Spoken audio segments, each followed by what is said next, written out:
बिस्मिल्लाहिर्रहमानिर्रहीम। अस्सलामु अलैकुम वरहमतुल्लाहि वबरकातुहू। क़यामत की 10 करीबी अलामतें। अलबत्ता अहादीस शरीफा में क़यामत से पहले की बहुत सी अलामतें बतलाई गई हैं। इनमें दो तरह की अलामतें हैं। एक तो मुतलक, मसलन मुआशरे में फैल जाने वाले मुनकरात, बेहयाइयाँ, फहाशी, बददियानती और नाअहलों का हुकूमतों पर कब्ज़ा वगैरह। और दूसरे करीबी अलामतें जिनके वजूद के बाद बस दुनिया की ज़िंदगी अब और तब की रह जाएगी और इन सब के तहकीक के बाद तौबा का दरवाज़ा बंद हो जाएगा। हज़रत हुज़ैफ़ा बिन असीद गफ़ारी रज़ी अल्लाह ताला अन्हु से मरवी है कि एक मरतबा हम पर आफ़ताब नबूवत तलू हुआ। उस वक्त हम आपस में मुज़ाकरा कर रहे थे। नबी करीम सल्लल्लाहु अलैहि वसल्लम ने पूछा कि तुम लोग किस मौजू पर मुज़ाकरा कर रहे हो? लोगों ने अर्ज़ किया, हम लोग क़यामत का तज़किरा कर रहे हैं।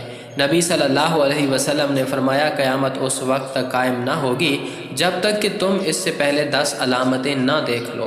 फिर नबी करीम सल्लल्लाहु अलैहि वसल्लम ने धुएँ, दज्जाल, दाबतुल अर्ज़, सूरज के मगरिब से तलू होने, हज़रत ईसा अलैहिस्सलाम के नज़ूल, याजूज व माजूज और 3 मरतबा ज़मीन में धंसने के वाक़यात पेश आने का तज़किरा फ़रमाया।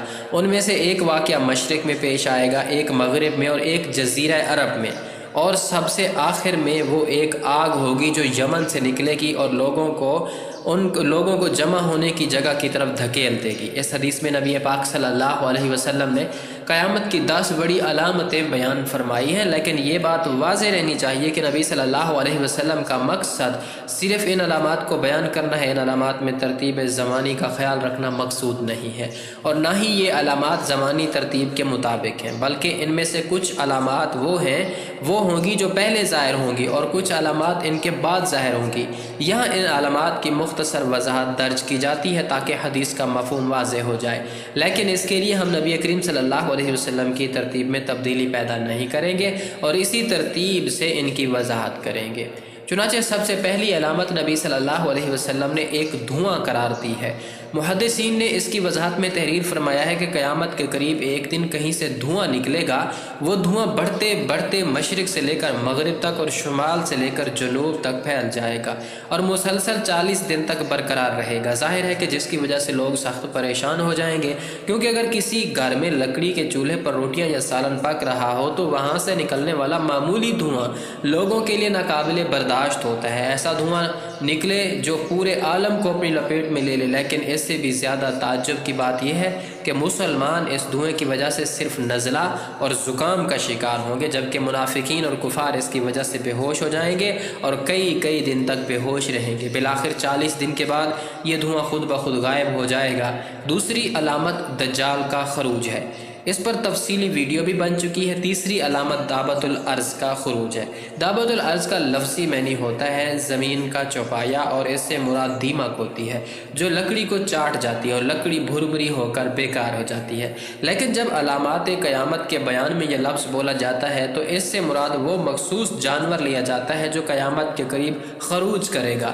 इस जानवर का चेहरा और कदो कामत आम जानवरों से मुख्तलिफ होगा। क़यामत के करीब एक दिन हरम काबा में ज़लज़ला आएगा जिसकी वजह से सफ़ा पहाड़ी शक हो जाएगी और उसमें से ये जानवर निकलेगा। इस जानवर के एक हाथ में हज़रत मूसा अलैहिस्सलातु वस्सलाम की लाठी और दूसरे हाथ में हज़रत सुलेमान अलैहिस्सलातु वस्सलाम की अंगूठी होगी। वो जानवर पूरी दुनिया में फिर जाएगा और हर शख्स पर निशान लगाता जाएगा।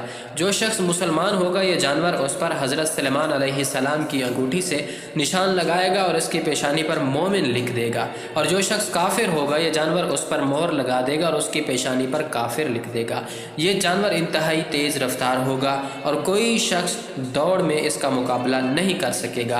मोमिन और काफिर के दरमियान इस इम्तियाज़ के बाद इसे ख़त्म करना मुमकिन न होगा और 1000 तरह के जतन कर लेने के बाद भी पेशानी पर लिखे हुए लफ्ज़ मोमिन या काफिर को मिटाया ना जा सकेगा और मोमिन और काफिर की शनाख्त इसके बाद निहायत आसान हो जाएगी। चौथी अलामत जो कि क़यामत की इंतहाई करीबी अलामत है और उसके बाद किसी का ईमान लाना मोतबर ना होगा, सूरज का मगरिब से तलू होना। छठी अलामत याजूज व माजूज का खरूज है जो हज़रत ईसा अलैहिस्सलाम के ज़माने में ही होगा। सातवीं, आठवीं और नौवीं अलामत ज़मीन में लोगों को धंसाए जाने के वो 3 वाक़यात हैं जिनमें से एक मगरिब में, एक मशरिक़ में और एक जज़ीरा अरब में पेश आएगा। गो के इन इलाकों में खसफ़ के ऐसे वाक़यात बारहा मुरतब हो चुके हैं لیکن احادیث کے سیاق و سباق سے واضح ہوتا ہے کہ قیامت کے قریب پیش آنے والے ایسے واقعات ماضی کی نسبت بہت زیادہ ہولناک اور خطرناک ہوں گے، ان کے نقصانات بہت زیادہ ہوں گے اور ان کے نتیجے میں لوگوں کی ایک بہت بڑی تعداد کو زمین میں دھنسا دیا جائے گا۔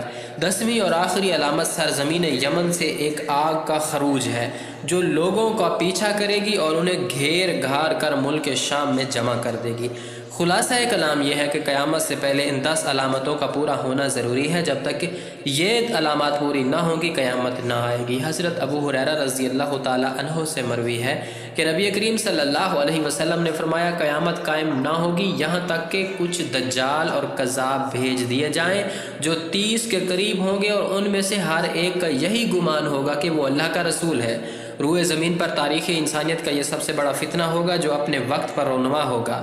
زیر تذکرہ حدیث کی وضاحت سے قبل دجال کا لفظ ہی معنی سمجھ لینا ضروری ہے۔ چنانچہ علماء کرام نے لکھا ہے کہ دجال کا لفظ دجل سے نکلا ہے اور دجل کا معنی ہے مکر و فریب۔ یہ لفظ اردو محاورے میں بھی استعمال کیا جاتا ہے۔ کہا جاتا ہے کہ فلاں آدمی نے دجل و فریب سے کام لیا۔ اس کا مطلب یہ ہوتا ہے کہ فلاں آدمی نے مکاری سے کام لیا۔ چونکہ دجال بھی انتہائی مکر و فریب سے کام لے گا اس لیے اسے دجال کا نام دیا گیا۔ اسی طرح لفظ دجل کا ایک معنی ہے خلط ملط کرنا۔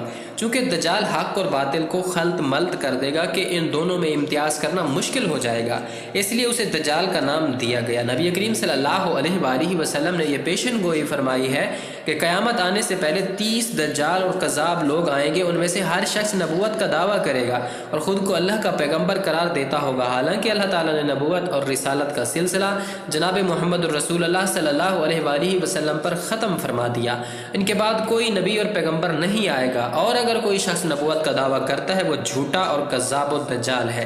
ایسے دجالوں اور کذابوں کا سلسلہ نبی کریم صلی اللہ علیہ وسلم کے دربار سعادت سے ہی شروع ہو گیا تھا، اور پھر بہت سے خبتی لوگوں نے یہ تاج اپنے سر پر جمانے کی کوشش کی جس میں وہ بری طرح ناکامیاب ہوئے۔